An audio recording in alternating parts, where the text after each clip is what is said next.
একটা বেজি, এটাকে আমরা বাংলায় বলি বেজি। মূলত এটারও কিন্তু বাঁচার অধিকার আছে। দেখি এটাকে আমি মুক্ত করতে পারি কিনা। একটা বিষয় দেখুন, আমাদের অঞ্চলে এই যে বর্তমানে যে রিং চাই, এটার নাম রিং চাই। রিং এর মতো ভিতরে যেই মাছ ঢুকবে সেটা আটকাবে নিশ্চিত। ছোট বড় মাঝারি যে কোনো সাইজের মাছ কিন্তু এই রিং চাইয়ের মধ্যে আটকা পড়ে। এতে করে আমাদের হয় কি, রেনু পোনা ছোট মাছ বড় মাছ সব কিছু কিন্তু আমরা নষ্ট করে ফেলছি। মাছের যে বিস্তার ঘটে, এই বিস্তার হচ্ছে না।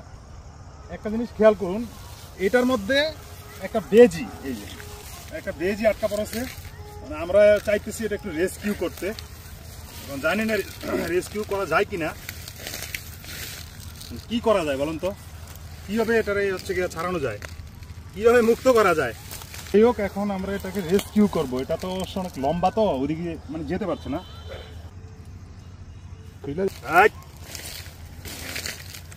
এই যে রেস্কিউ হবে এখন।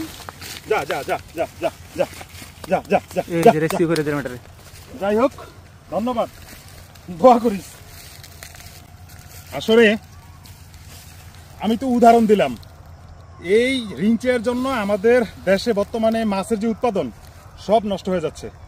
আমি আশা করি এই ধরনের রিংসের বিরুদ্ধে সবসময় কাজ করা দরকার, সরকার পদক্ষেপ করা দরকার। আর রেস্কিউ করে দিলাম। এই ছোট একটা প্রাণী, সে কিন্তু আটকা পড়ছিল। রেস্কিউ না করলে সে না খেয়ে মেরে যেত হয়তো বা। ভালো থাকবে সবাই, ধন্যবাদ।